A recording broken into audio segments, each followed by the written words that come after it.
Namaste, everyone. Welcome to the Cārvāka podcast. This is your host, Kushalmehra. All right, let me see if everything is working fine because क्या करें monologue है पहले check चुक कर लेते हैं. All right, it seems everything is working fine. My Twitter is working fine. Everything is working fine. All right. So before we start today's monologue, first of all, to all the members who have rejoined or joined or new members, whatever. So Arun Sharma, Shubhankar Patki, Dhruva Das, Anand Sridhar, Kirti Joshi, Humayun Chaudhary, The Destined Eyes, Akshay Dharmani, Nishchit, Sunil Jakkaraju. Thanks a lot. Now, here's the thing.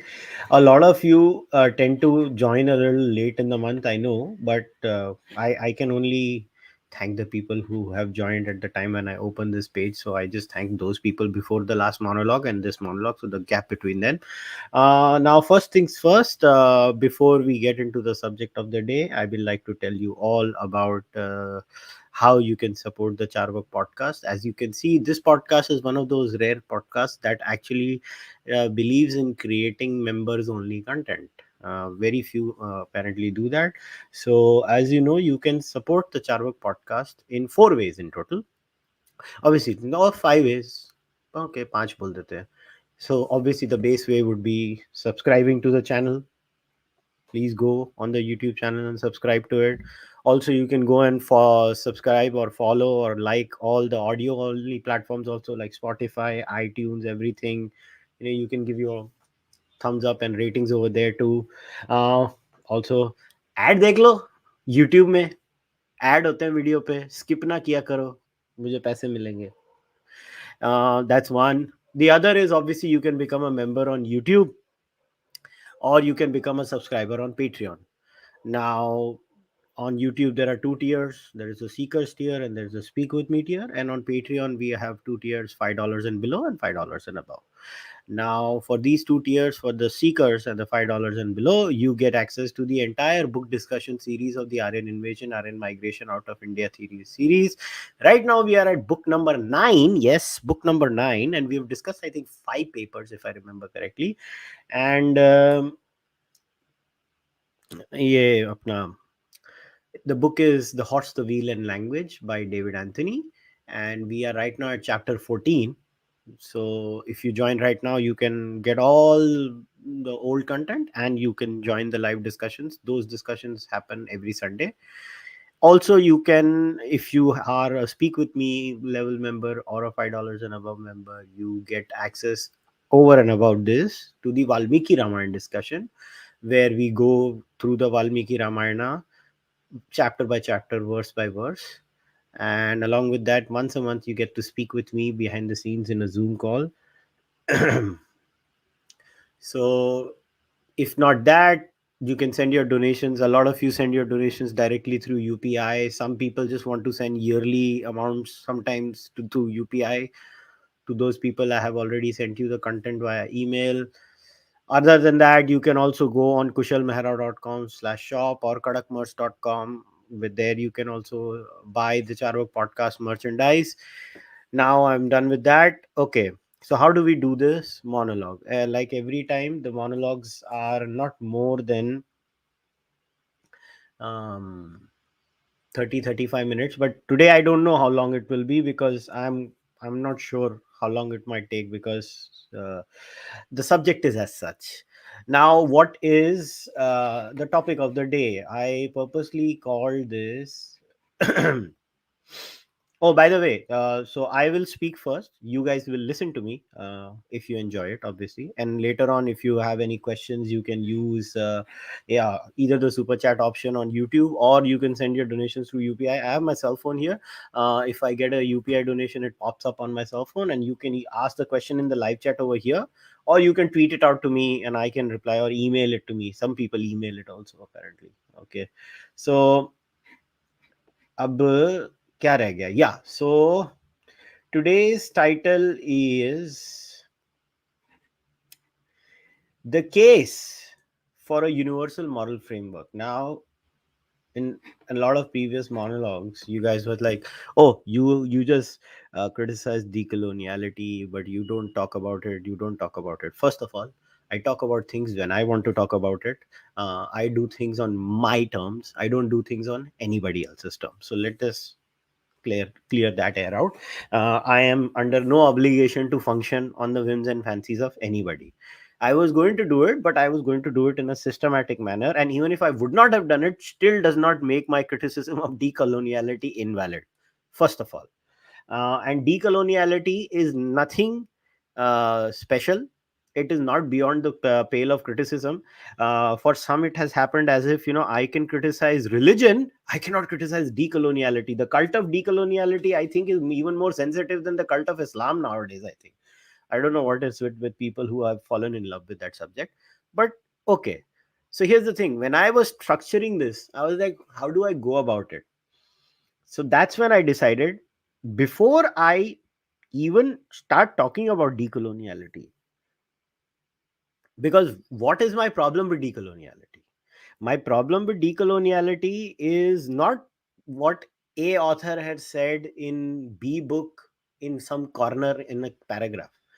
My problem with decoloniality is something much more fundamental, something much more deeper, something much more important, which is at the baseline, in the embedded epistemology itself, in the worldview itself, um,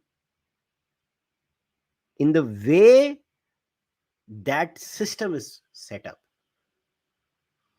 And when you follow that rules book, when you follow that epistemology, what do you get?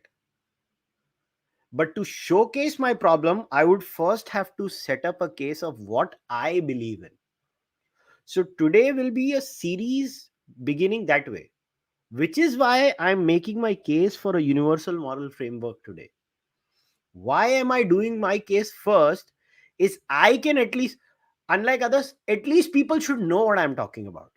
At least people. Then maybe in the next few monologues, whenever I get time, because I only do a monologue when I get a date where there is no guest. So every time I don't get a guest, I put a monologue in. That's how usually I do things.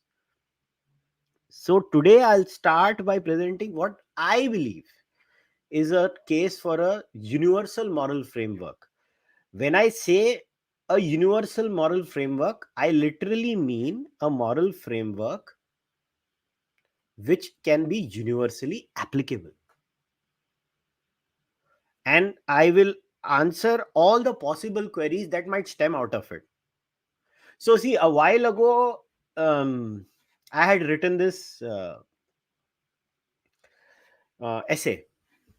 Now, see, the thing with the written word is, it was not in a website. So, because that's my fault, I'm not blaming anyone else. I've stopped writing for others. I've decided, if I write, I'm only going to most probably write for myself. I will make a few exceptions here and there, but by and large, now I don't want to write for anyone else. I want to write for my own website, and if that doesn't get any mentions, it's okay. I write for my pleasure. I don't write for anybody else. So, as you can see over here, I had written this universal objective moral pluralism, why the world needs it. Now, in this one, I had started by explaining a very small scenario of bachabazi. Now, that's a separate issue, but I'm just trying to say that what I'm doing today is I'm going to take a lot of excerpts from this itself, this particular thing that I had written a while back.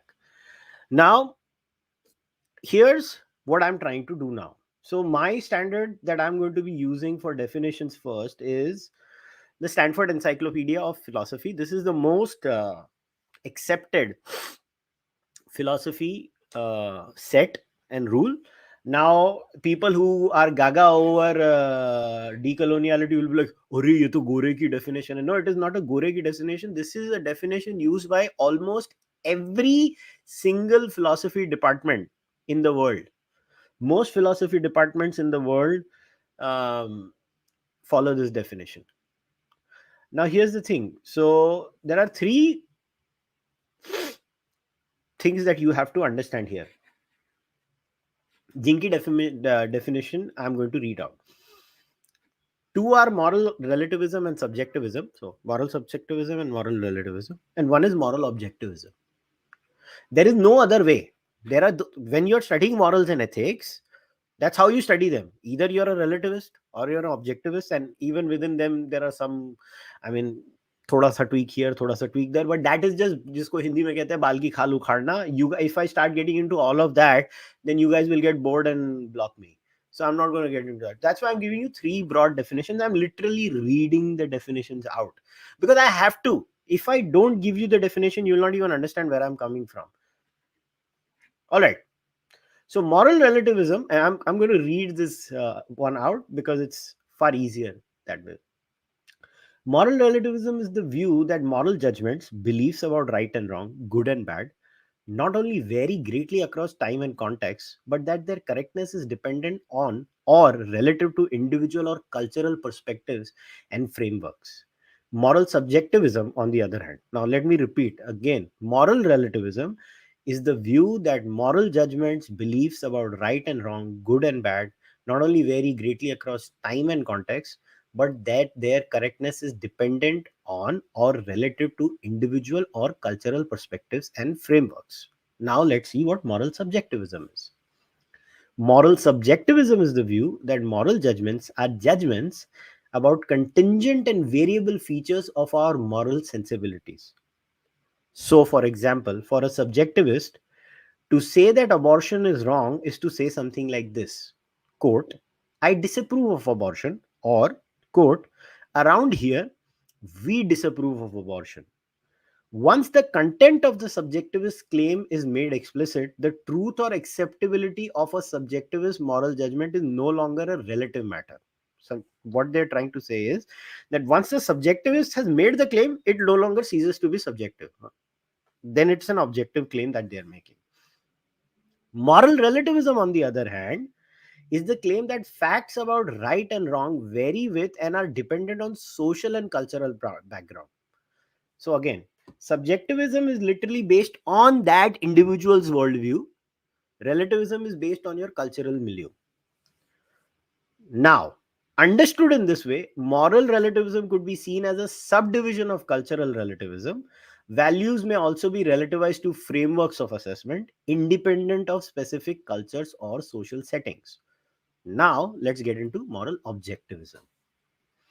Moral objectivism maintains that moral judgments are ordinarily true or false in an absolute or universal sense, that some of them are true, and that people sometimes are justified in accepting true moral judgments and rejecting false ones on the basis of the evidence available to any reasonable and well informed person.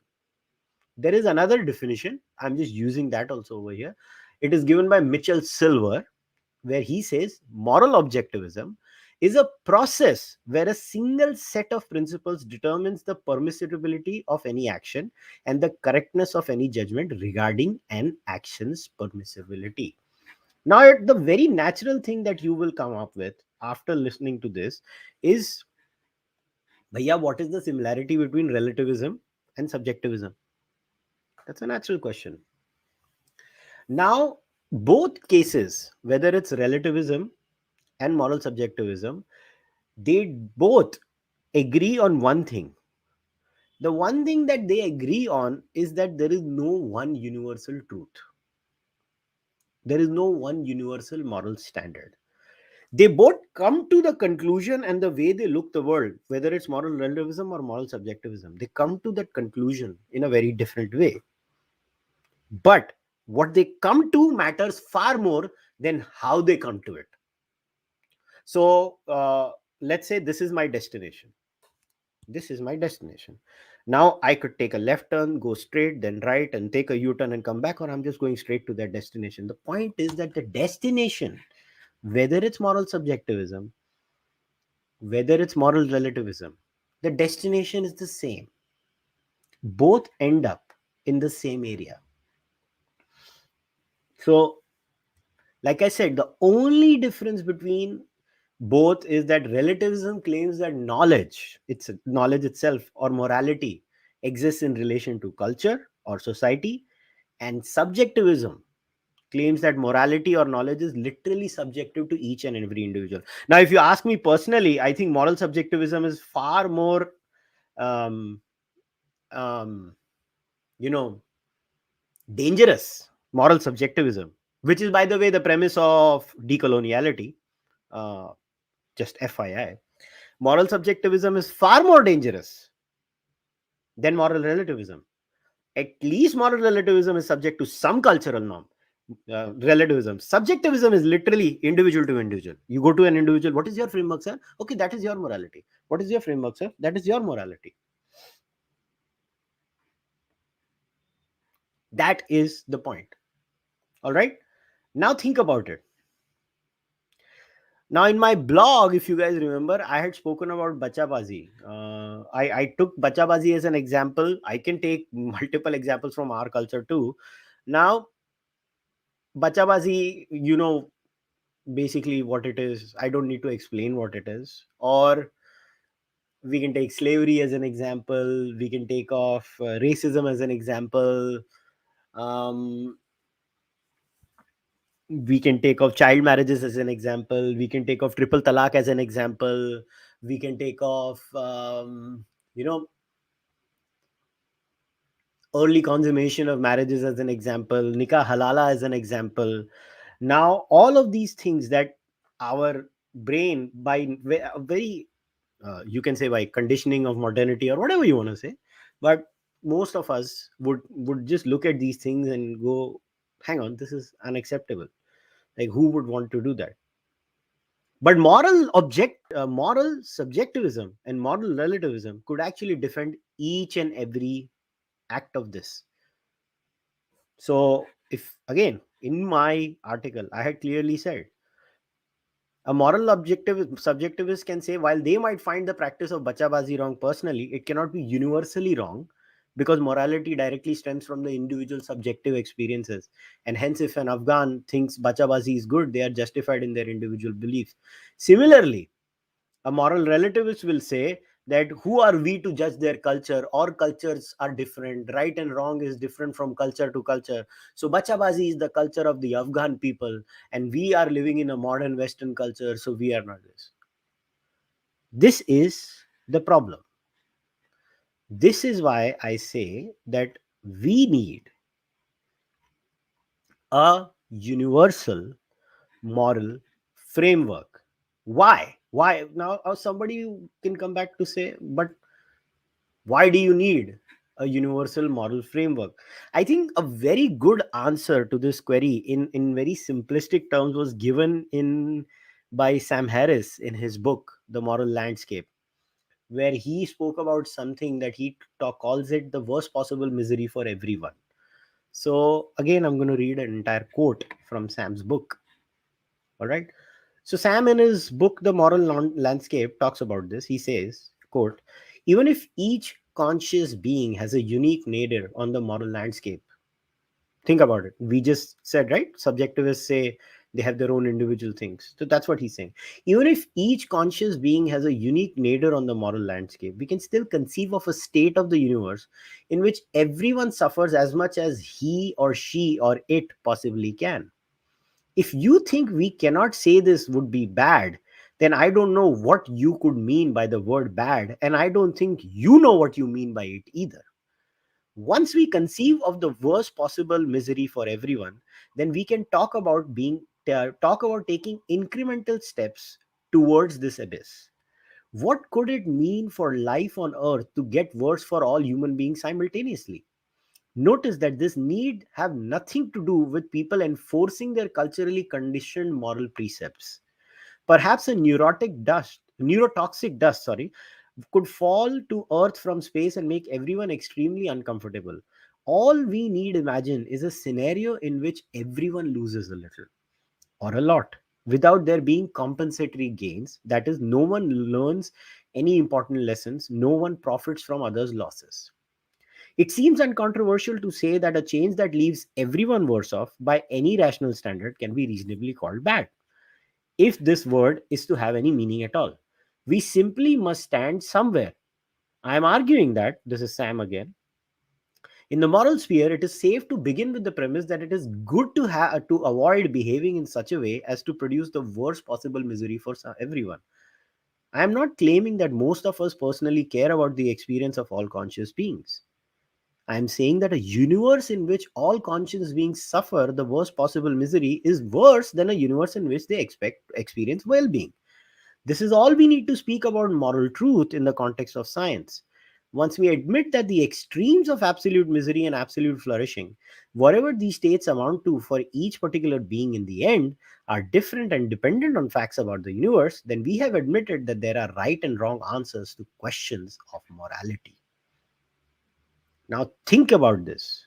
What Sam is saying is that he is not trying to point out to a specific belief necessarily, but what he's saying is that can you imagine a scenario where you can think of something, no matter where you stand on the moral matrix, on the moral landscape, that there could be a worst possible outcome for everyone? And if you can, then you simply cannot say that there are no good or bad answers, that there are no universal ways of looking at things. You simply cannot say that putting women in cloth bags is good. You simply cannot say nikah halala is good and it's just their culture. You simply cannot say that discriminating against someone because they were born in a particular caste or a race is good, because there is no way you can do that. And I know most of us don't do that. Most people don't do that. It's very funny how most people are actually moral objectivists, but they pretend to be moral relativists. But when do they pretend to be moral relativists is the interesting bit. They only pretend to be moral relativists when their cherished beliefs are challenged.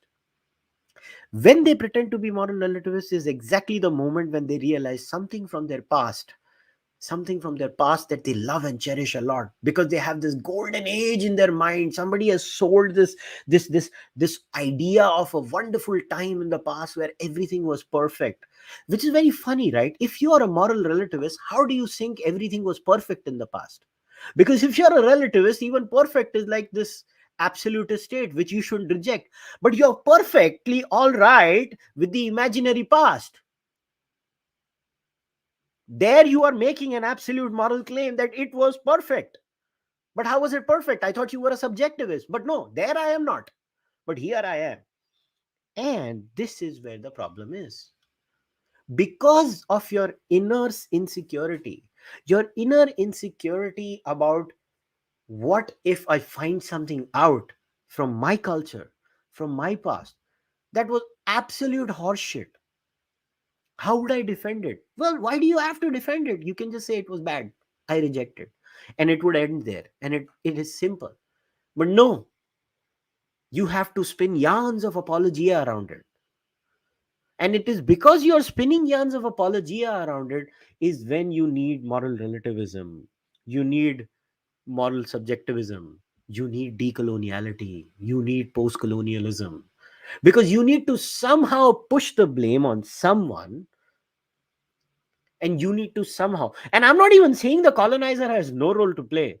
I'm actually pretty much in agreement there that the colonizer does have a role to play in shaping our mind, but it still does not mean morality is objective. Morality is subjective. Morality still remains objective even after the colonizer doing whatever the colonizer wanted to do it. Now, what could be the possible objection to this too? Right now, somebody could come back to me and say that, Kushal, if you do this, then we run into the risk of going into moral absolutism, and moral absolutism could turn into fascism. Moral absolutism also is a result of Abrahamism, which leads into all these strict no's and strict yeses. I hear you, and I completely agree with you, and we should not fall for moral absolutism. But if you are not a moral absolutist, the next good answer does not mean you have to be a moral relativist or a moral subjectivist. Between moral absolutism and relativism is subject objectivism. Objectivism can live in the realm of openness. Two, recently a few people on Twitter, I don't know where they found this article from, but let me share it with you. They had shared this with me, and I'm grateful for them. I don't know how they got it from, but they I saw this one particular, I think somebody had emailed it to me. So yeah, ये email से आया था, I think. Yeah, so this one somebody emailed it to me, They said your sense of right or wrong is interwoven with your personality. So what this article says basically is that, you know, our so let me read this. So it people base their judgments of right and wrong to differing degrees on at least five core principles. Care versus harm, are there implications for the well-being of others? Fairness versus cheating, are there implications for justice? Loyalty versus betrayal, are there implications for my group? Authority versus subversion, are there implications for social institutions and hierarchies? And purity or sanctity versus degradation, are there implications for protecting what's pure and sacred? So here's the thing.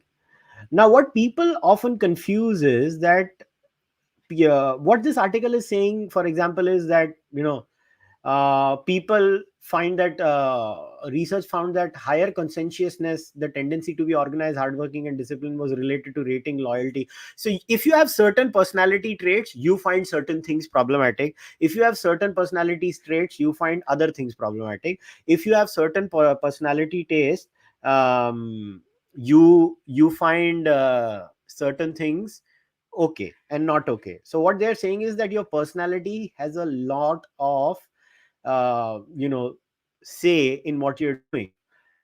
Now this is not rocket science.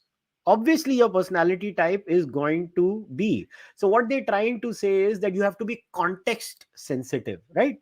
So this article talks about this context sensitivity. So because you have to be context sensitive, 1 plus 1 is equal to 2, we have to be relativist by some way. No, no, no, no, no. The context sensitivity means we don't have to be an absolutist. But the sensitivity does not mean there is no objective standard. There is no context sensitivity to bachabazi.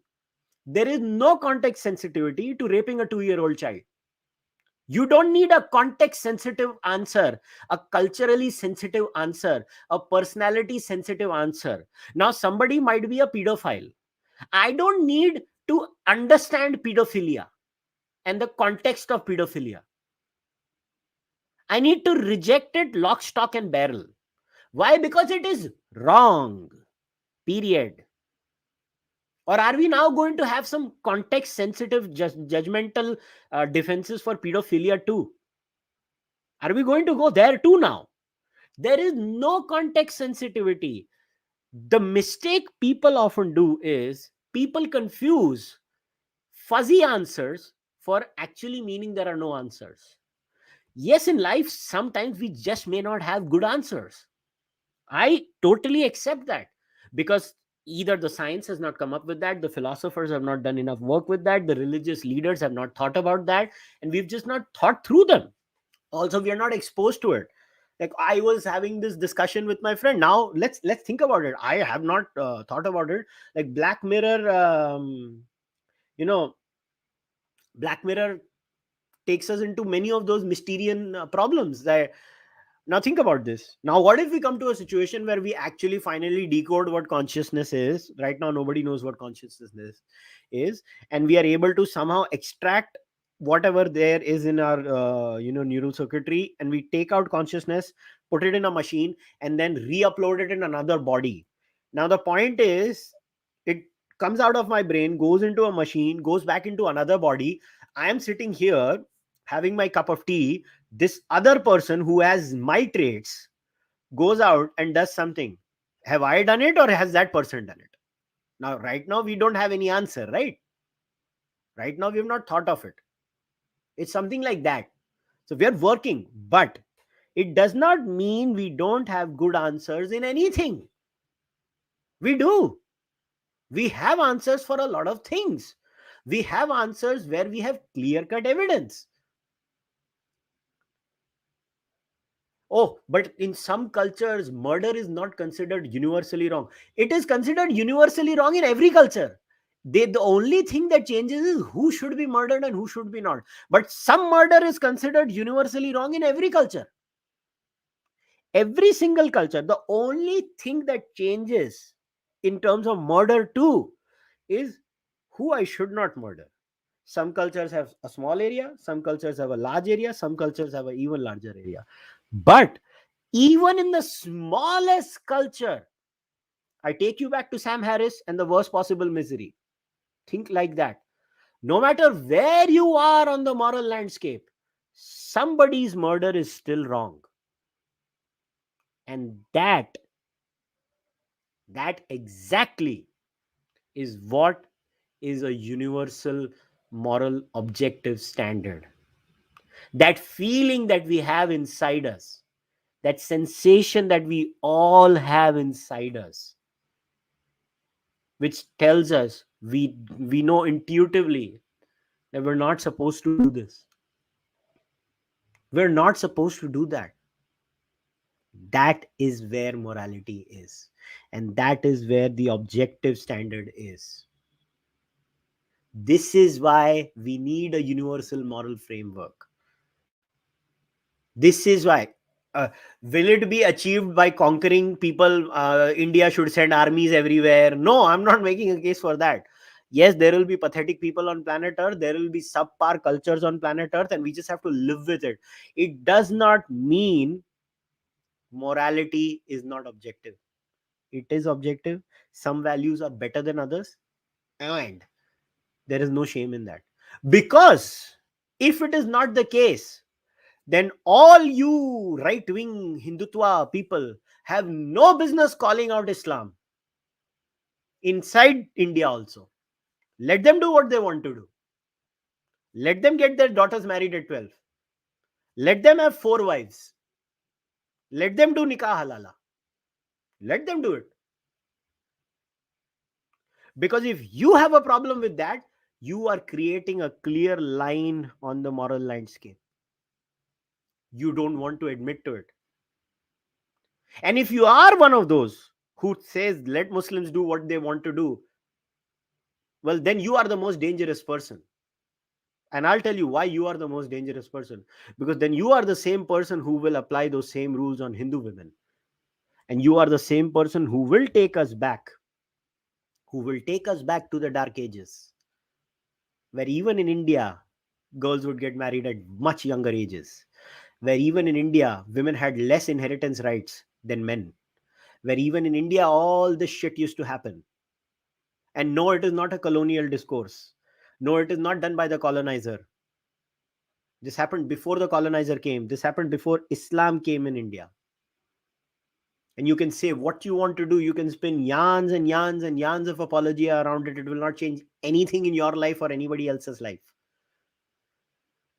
But I can't end the monologue until and unless I don't give a case for an antidote to moral absolutism. And in my monologue, I had said that the best antidote to moral absolutism, where we don't run roughshod over everyone else, was the great Jain philosophy. I mean, most Jains have not used it in the realm of moral ethics. I think Jains use it more in the realm of metaphysics, but I think this philosophy of Anekantvad fits perfectly in the realm of morals and ethics.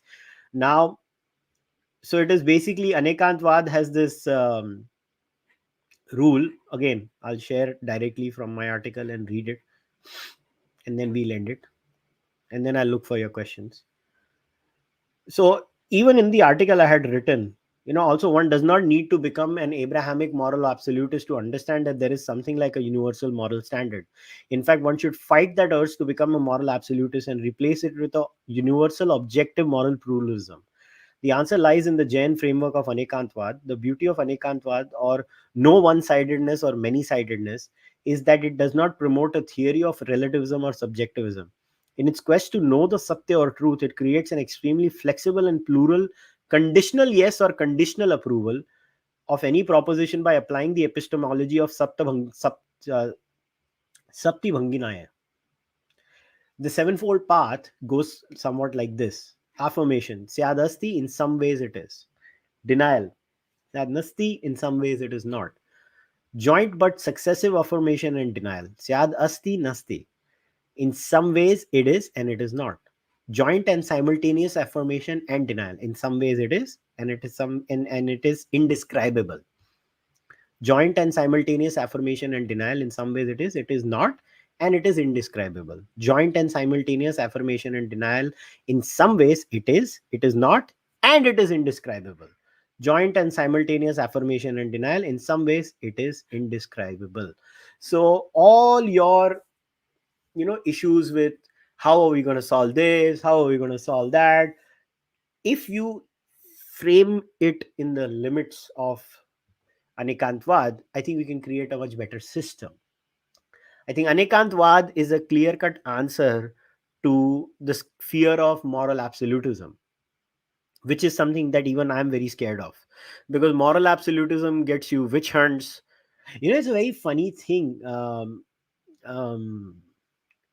Moral absolutism in that way is what gives you caste discrimination, because only a moral absolutist would think that somebody on the basis of their birth is inferior. Only a moral absolutist would believe that, not anyone else.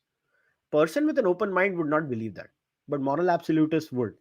But chalo, what I have done is I have spoken my mind. Now I'll see if there are any super chats or anything. If there are none, I will scroll through the messages. If I find something interesting, I will read them. Otherwise, I will end the discussion. And if you want to ask any questions, you can ask them now. You can use the super chats now. Otherwise, I'll just scroll through. If I find something interesting, देखूंगा, नहीं तो मैं बंद कर दूंगा.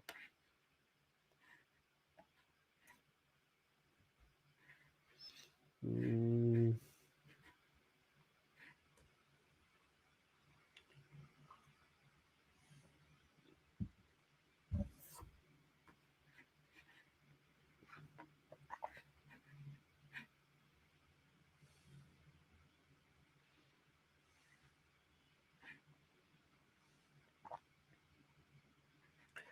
Do you eat humans on Monday? No, that's a Wednesday thing.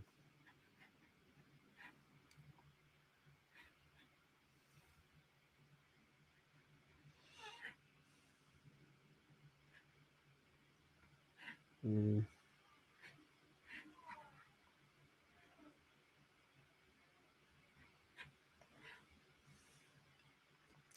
Agree with you. Just what about dressing sense? Let's say someone is wearing Indian or Western. Is any clothing better?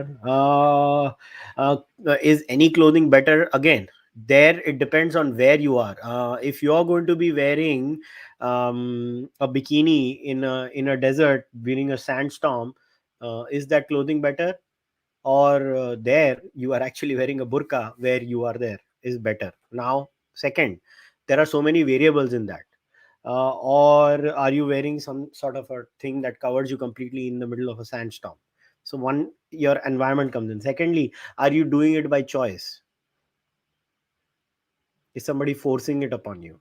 So the I've just given you one, so that context sensitivity has come in. But if I remove all of that and I just say, there is free, people are free to wear what they want to wear, then no matter how hideous I find the burqa personally, because it is based on the history. See, the reason I find the burqa hideous is not because of the kind of the cloth it is. The reason I find the burqa hideous is because the reason why it is the way it is, because women can't be seen by other, they are considered properties of only their man. That's why it is hideous. If the reason was nothing, यार sandstorm में अपने आप को बचाना है, अगर वो reason है तो जो पहनना है पहनो, मुझे क्या करना है.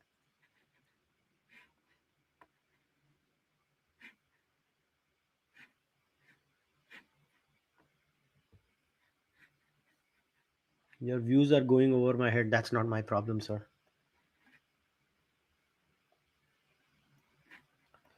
Excel is like an optimization problem where you try to find the moral standard. Yeah, it is an optimization problem, and people often consider an optimization problem and confuse it and say there are no standards.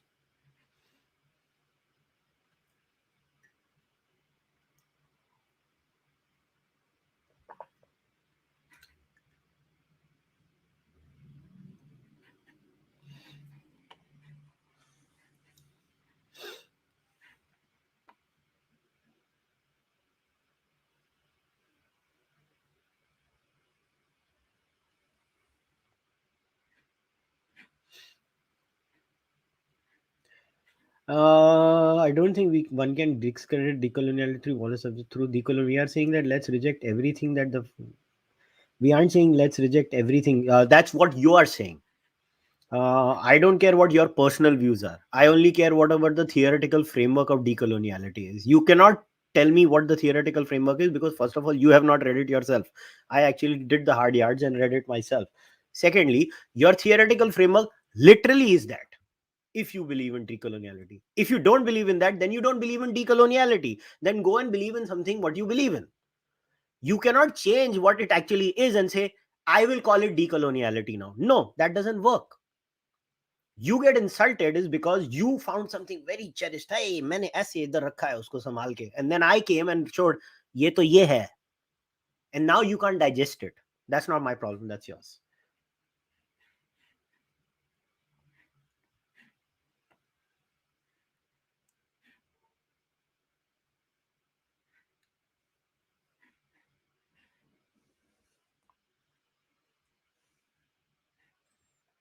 Sandstorm doesn't affect men. If you realize, that's why the men, the Arabs also, the men also, they have that thing on their head.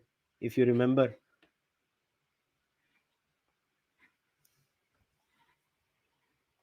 does religion have room to reject moral absolutism? Abrahamic religions don't. Indians do.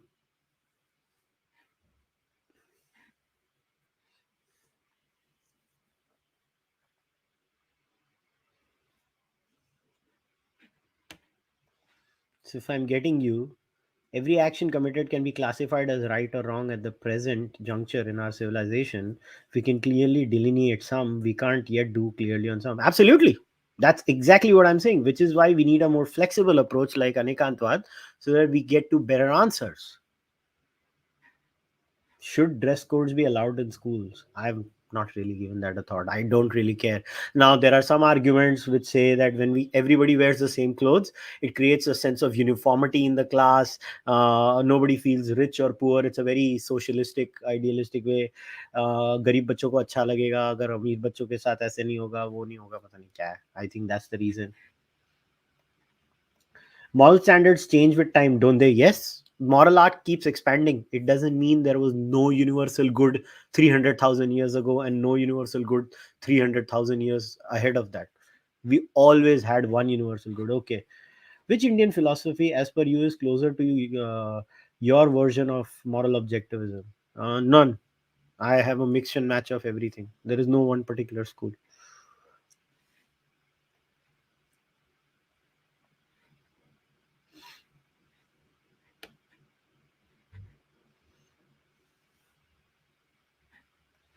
Have you एक serious discussion में हम there has to be one question that just breaks it down and I have to laugh. Have you worn a burqa? नहीं भाई, सिर्फ manufacture किया है, पर पहना नहीं है कभी. I just have to laugh. क्या क्वेश्चन पूछते हैं लोग.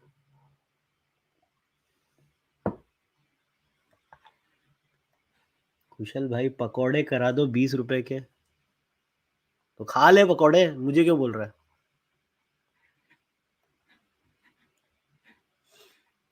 Don't you think time and advancement affect morality? For example, a horse ride was necessity 100 years back, but now with all modern transportation methods, talking horse would be animal. Yeah, there's no doubt about it. But raping a 2-year-old was bad 300,000 years ago and will be bad 300,000 years ago after today also. There are still some universal places which will affect you no matter how subjectivist you are on the moral landscape. That's my point.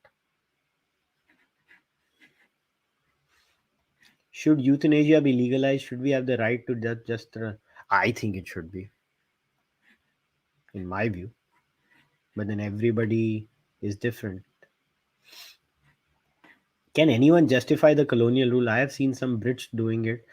Can you, being the well, as far as I understand, the colonial justification is that you guys were no better. We came in, yes, we did bad things, but we gave you this. To them, my answer is let us return the favor to them for a few years. Then would they like it? If they won't, then it's a morally repugnant argument because they would not like it if it was done to them. So they can go F themselves.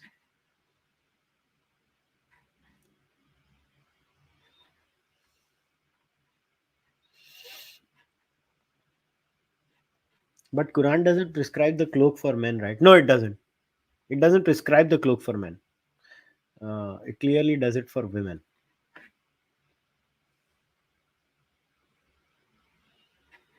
How to deal with free speech versus hate speech? No, it's very clear. Hate speech is free speech. We know what hate speech is. We should have to just learn to live with it. That's the whole point. Learn to live with hate speech. Yes, people say hateful things. There are bad people in this world.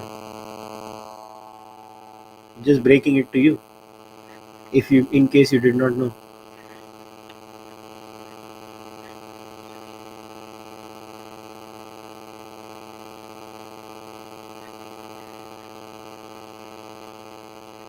Is lockdown now a permanent phenomenon in India? I don't know.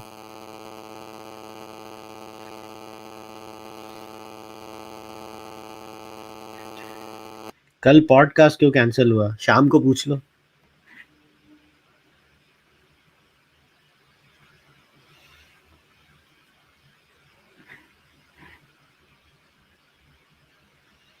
Hmm.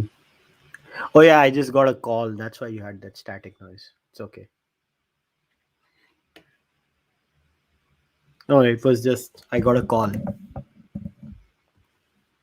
It was right besides my mic. Hmm. Alternative to lockdown. Live your life. That's the alternative. Or maybe you don't like it. इनको memo late मिला है. इनको सब लोग आप chat में memo दे दो. Practices need to be evaluated again to suit current realities, but who is willing to do this? Due to the polarization, now we tend to go back in time. We forget some things. That is the only change. Um, ये अपना वो तो है. Practices do need to be evaluated to suit our current realities. Um, that is quite obvious, which is why I said we need a flexible moral system, not a moral absolutism. But just because we are morally flexible doesn't mean there are no good answers. लो जी, तो तूने phone किया था. साले मेरे mic का सत्यानाश कर दिया तूने. हमें मैसेज कर.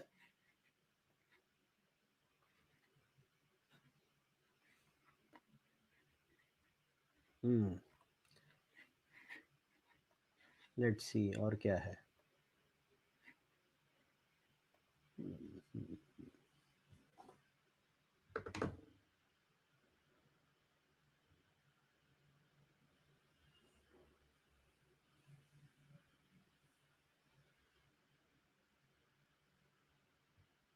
एक minute. I have to.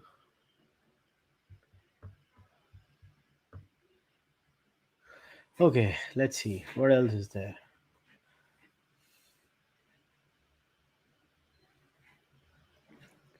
Are you saying in some point of our human history raping adults were acceptable? I am not saying that. You are saying that.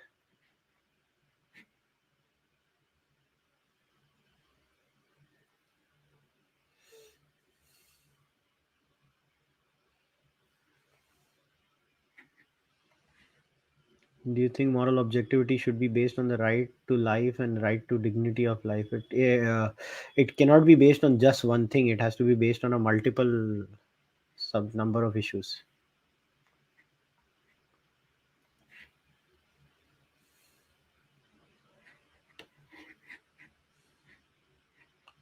ओ भाई, ये बुक सजेशन है ना, अभी मैंने बंद कर दी है. मैं कोई बुक की दुकान नहीं खोल के रखी हुई है. मैं 1000 बार बोल चुका हूँ. मैं एक और बार नहीं बोलने वाला हूँ. आप मत पढ़ो, चलेगा. मुझे, मैं बार बार बुक नहीं सजेस्ट करते रहूंगा.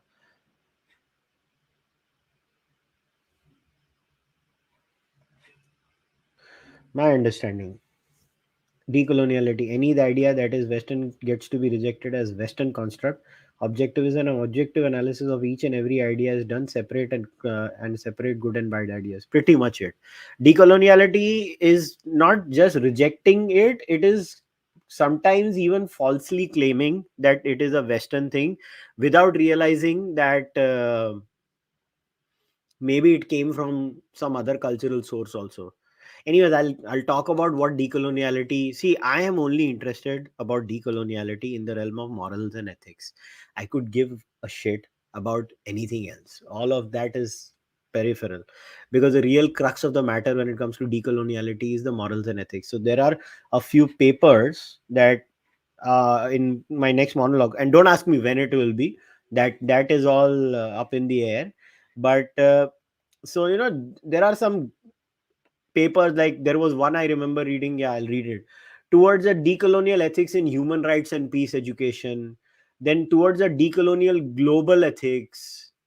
ये तो दो चार पेपर थे which was very very very interesting, to say the least. Like, these people have written papers based on proper decolonial ethics epistemology, their views, how they structure, why they structure their arguments. So to say, decoloniality is not this, decoloniality is not that, साला एक तो तुमने खुद में पढ़ी नहीं हुई है, जो पढ़ता है उसको तुम बोल रहे हो कि क्या लिखा हुआ है। तुम अपनी मारी जा रहे हो बैठ के हवा में।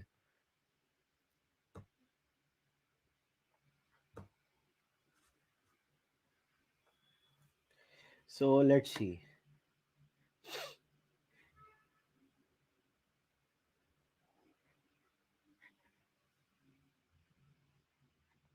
Do I have a software that helps with your work? कौन सा सॉफ्टवेयर, मेरे को समझ नहीं पड़ा।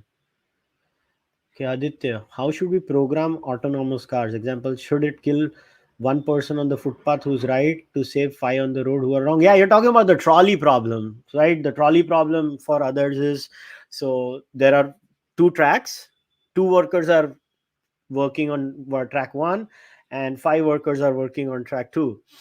There was this guy upstairs, उसको bathroom आ गया, वो जल्दी से भागा बाथरूम, गलती से वो भूल गया, वो ट्रॉली नीचे से धड़ धड़ धड़ धड़ धड़ धड़ करके आ रही है, and I am standing here at the lever, so I can divert the track to either two people or five people. So where am I supposed to divert it to? Right? That's the trolley problem. So Aditya is basically giving me a version of the trolley problem. Now, in my view, in the simple scenario that is given, anybody say, नहीं पांच ज्यादा लोग हैं, दो कम है, तो दो की तरफ करना पड़ेगा, और कोई ऑप्शन तो है नहीं इस सिनेरियो में. So you send it to the one the to.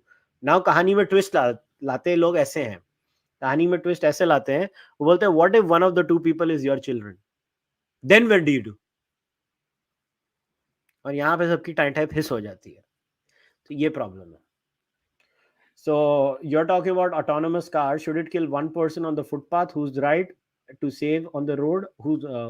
So in my view, I'm not a tech guy, so I can't give this question. But I did listen to Elon Musk's discussion with Lex Friedman a while ago on this, and even Lex had come on Joe Rogan's show, and I've been listening to all these programmers on this issue. I think they also do not have enough moral clarity on this issue, because, in my view, the primary motive of a person driving the car is always to make sure that you follow the rules of the road, first of all, and the safety of the person inside the car has to be the primary motive. Otherwise, ये तो ऐसा हो जाएगा, 1 और 5 का rule होएगा. What if one person is sitting inside and somebody is outside, or what if five people are sitting inside and one person is outside? So how do you go about it? Cannot be based on that. It has to be based on multiple scenarios. So to reduce it to that, I think is slightly unfair, in my view. Why do we not have a strong movement of truth and reconciliation? Because maybe we don't want truth and reconciliation with the Muslims, I guess, in this country.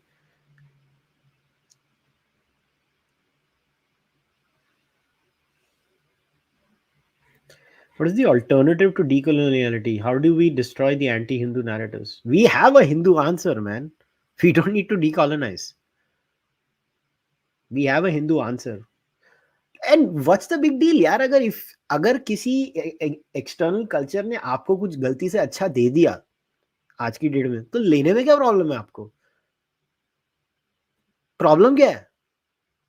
If something nice comes out of other cultures, take it, man. We're living in a global world.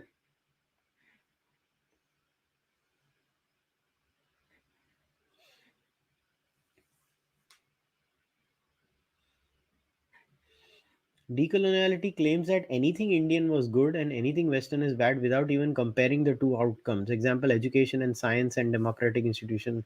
Yeah, that is a problem there because they call it the rationality, modernity, Christianity, secularity matrix. They call it some एक epistemic matrix है उनका. So uh, I the less I say the better. Is it the line that you're taking? The decoloniality movement in India recently could be a counterproductive as it tries to redefine the term. I think the decoloniality movement is counterproductive is because it's based on bad values, because it promotes bad values. Anything that promotes moral relativism is a bad system. It's very simple.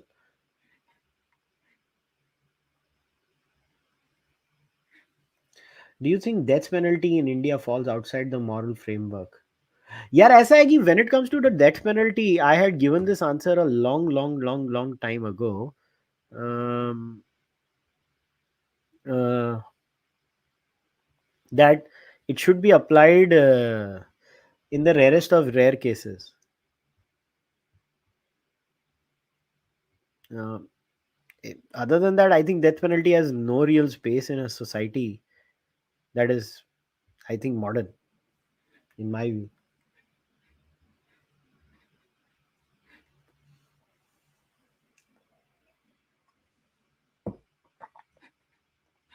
What do you call the historical idea of striving for a society based on dharma, a similar exercise to what you're proposing? Look, what I am proposing is a very simple thing. Have some standards which are universal, which can be applied to anybody anywhere. Some base level standard. All this, based on dharma. Nobody wants to define dharma. Everybody says based on dharma. अरे dharma क्या है वो define कर लो पहले. You cannot base something on something that cannot be defined. You are talking about creating a rules based system where people will know this is to be done and this is not to be done, and then you can't even tell me what dharma is. That is the problem.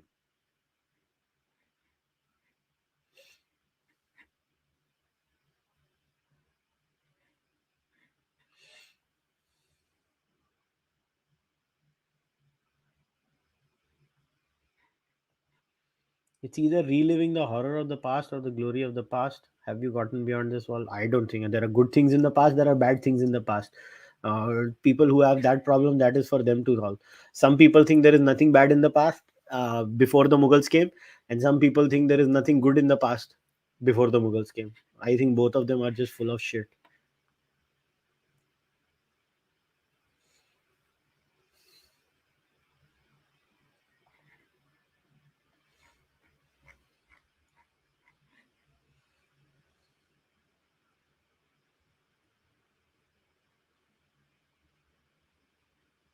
Mm.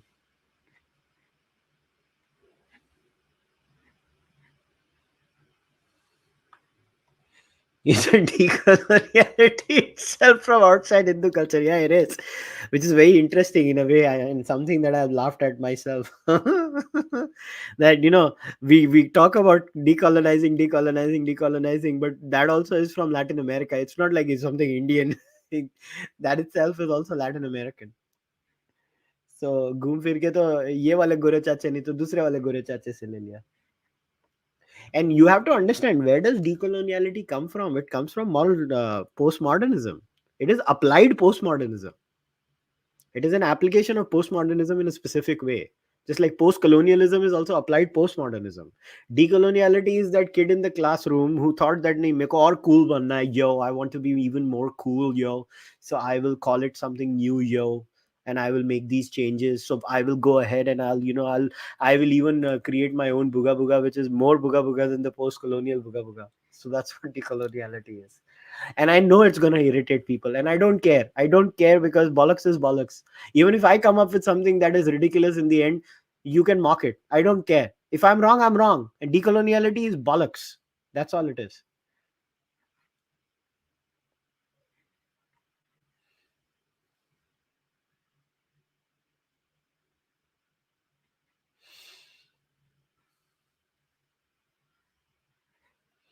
Is the Universal Declaration of Human Rights a good objective moral standards? No. I think there are many problems in that piece of work also. uh, I don't think so that is robust, but it's a step towards creating that framework. And which is why, outside of myself, and I've only met Harsh Madhusudan Gupta, who actually believes in universalization of Indian values all over the world. And when I say Indian values, I use it in quotes, because Indian values with a lot of input from other cultures, we eventually create a, a universal system where we propose our universal framework. See, the problem with Indians is they are so defensive, right? Only a defensive mindset will come up with decoloniality. And an expansionist mindset, I'm an expansionist, I believe in going and proselytizing people to my point of view. I am very confident and comfortable with myself, so I go around talking about what I believe in. I take some good things from maybe even Immanuel Kant. I'll take something from Plato, I'll take something from Adi Shankara, I'll take something from Charvak, I'll take from Mahavir. I'll make my own system and I'll go out and talk to people about it in a non violent way. मैं कोई जाके किसी को मारने की बात नहीं कर रहा हूँ. But decoloniality is such a defensive thing. नहीं नहीं मेरा ये आई एम वेरी ये आई एम मतलब आई एम सॉरी टू से it's a very defensive mindset and you can not defend anything.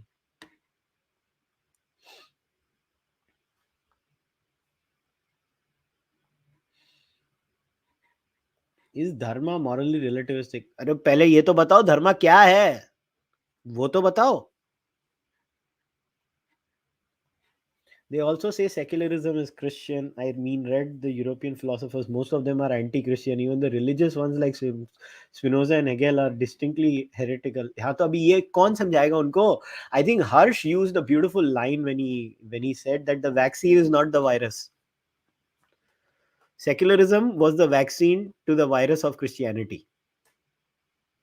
So the vaccine is not the virus, which is where decoloniality and the entire claim of decoloniality is just flawed. It's just a flawed framework, and you cannot base it on you cannot even have that kind of a system. Do you think some new atheists are also moral absolute? Oh hell yes, they have the same traits. I'm telling you, new atheism is Abrahamism without the god. It is just the same old wine in the new bottle. And because I went through the movement, I went through the experience, I sensed what it was. And and that's when I rejected it. That's why I rejected it.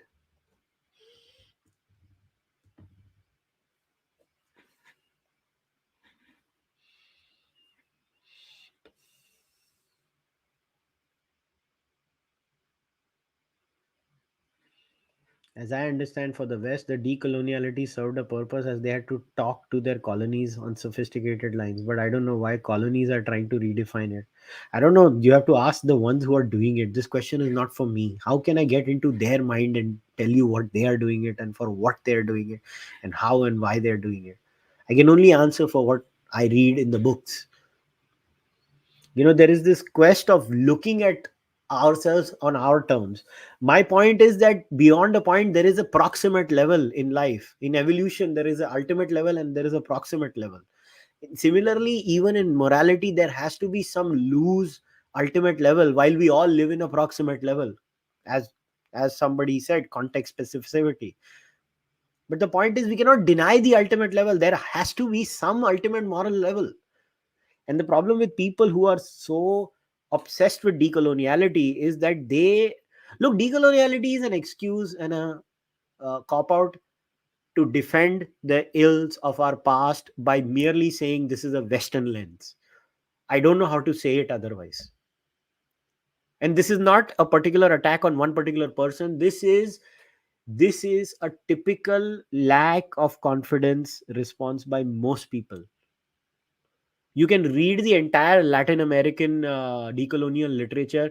It is so apologetic on so many levels. And the same thing was done by Edward Said when he wrote the book Orientalism, that everybody seems to love so much. I think it was one of the worst books I've read in my life.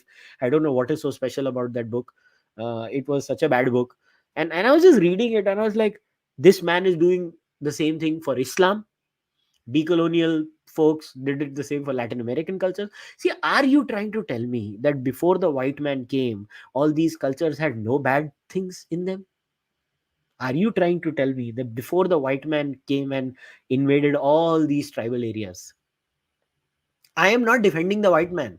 वो भी टट्टी है. मेरा point है सारे ही टट्टी हो. Degree होएगी अलग टट्टी होने की, वो भी चलो डिबेट कर लेंगे, मगर टट्टी तो तुम भी थे. तुम कौन सी बड़ी बातें कर रहे हो? तो आज तो सुधर जाओ. ये ग्लोरियस पास कौन सा है तुम्हारा? मेरा पॉइंट वो है. And what this particular epistemology does, whether it's Edward Sides or whether it's Mignolo, and it stems from this absurd defense of the past, absurd attachment to the past. I have never understood this, but ठीक है.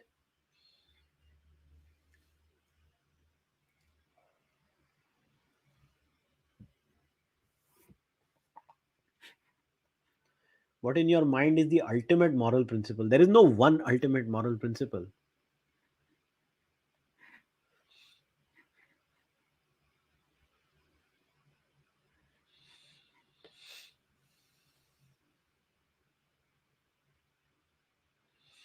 Hmm. Any ideas you will put on ethics morality syllabus that should be taught to primary and secondary schools? मेरे को कौन सा सुनने वाले हैं लोग, तो मुझे सुन के क्या मतलब है? Can Nastika Ishwarwadi Hindu exist? Does Ishwarwadi become?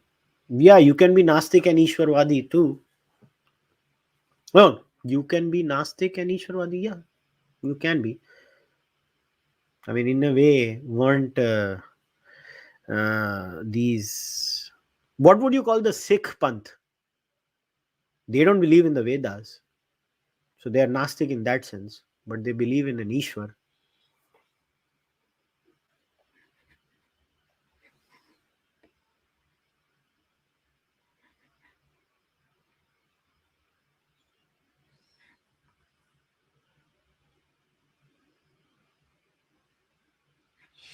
Hmm.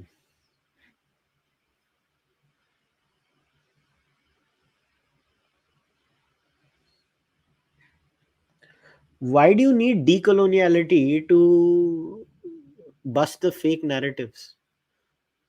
उसके लिए ये ड्रामा करना है? I never thought it was that hard.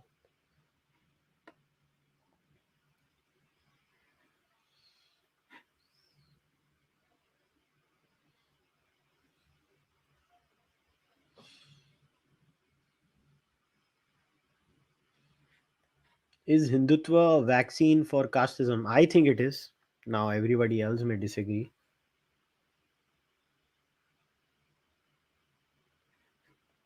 Well, I did talk about it. You skipped that part, so I can't repeat it again and again. All right, there seems to be no other super chat or UPI. Let me check. Mm, there seems to be no other question. So I think we can wrap it up. If you have any other questions, I will take them. Otherwise, I can wrap it up.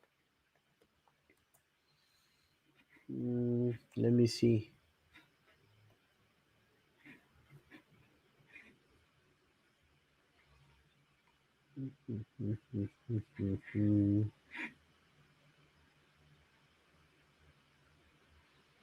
Look at this last question and then I'm wrapping it up. I disagree with decoloniality, but don't you think British rule had amplified the problems of India? I never said the British rule has not amplified problems in India. The British rule created a whole new set of problems for us. But what has that got to do with the decoloniality? I don't even get why have you brought them two together. When did I say the British were the best thing that happened to us? I never said that. That is your assumption.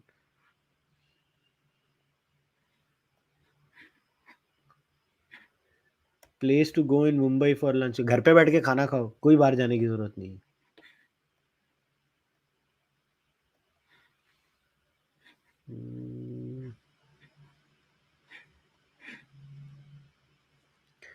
Okay, it seems everything is done. Mm,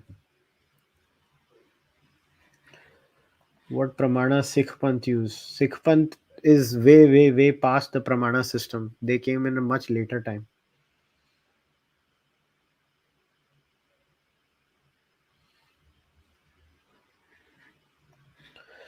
Okay, chalo. Let's wrap today's discussion up. I didn't see any questions beyond the point. So, like I said, I will wrap it up. If there would have been more super chats, I would have continued. So, let's wrap this discussion up. Now, in the next discussion, what I'll do is I'll try to start giving a steel man to as to what decoloniality and from a moral and ethical realm stands for, and how they, kind of. Go about and uh, how their moral worldview looks like. So there are two things, there are two things that they constantly use in their paper. One is border thinking, and one is pluriversality, where they call something like a pluriverse. And when it comes to the pluriverse, how do morals and ethics function in a pluriversal worldview? So what I'll do in the next monologue, whenever I don't know when it will happen, so don't ask me when it's going to happen. Whenever I find free time, I'll do it. I'll have to make notes and stuff like that. That's not going to take a lot of time. And then what I'll do is for 10-15 minutes, I'll try to read what they say. So this happens, this happens, this happens, this happens, this happens. And then what I'll do is I will bring in real world scenarios and I'll tell them what they basically are saying will result in this. Now, if it results in that, is this epistemology any good? Is my simple question. I don't care about all these highfalutin things that आपको समझ नहीं पड़ता है, आपका पूरा system ही अंग्रेजों का बनाया हुआ है. अरे मेरे को समझ पड़ता है अंग्रेजों का बनाया हुआ है. उस चीज में even I am with the people who are pro decoloniality. That much I accept. But beyond that, I am not. Because it does not take rocket science for me or for anyone to understand that we were invaded and some of our systems will have the input of the invader. It is not rocket science. The point is that before we reject the system of the invader, we have to look at whether that system is based on a Christian ethic or a universal ethic. Does it make sense for us or not? Now, somebody who is apologetic about decoloniality says that is exactly what you say. No, you don't. Because if you did, then you are not into decoloniality, because decoloniality is literally based on an epistemology. Now, either you accept that epistemology or stop using the word decoloniality. You cannot have it both ways. If you believe in decoloniality, then you believe in applied postmodernism. And if you believe in applied postmodernism, you believe in moral relativism or moral subjectivism, either or. You cannot escape that. Either own up or don't come in my way.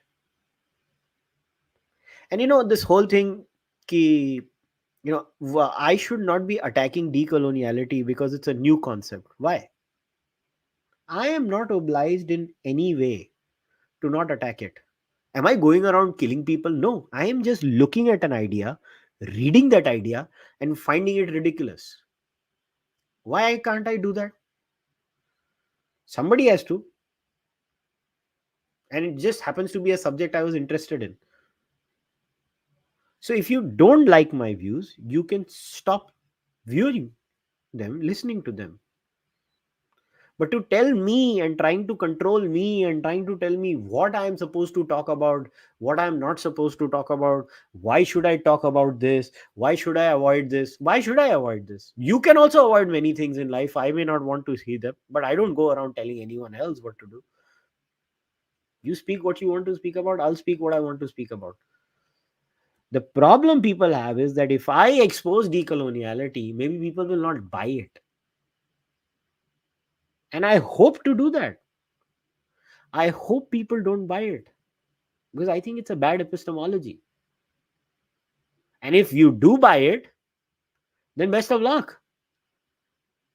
because then you will have to justify each and every bad habit in our society, because you cannot say that while those people are not going to be allowed to do indulge into all those things, but I can get into every shitty habit that I have, which is related to my great past before the Britishers came or before the Mughals came or whatever.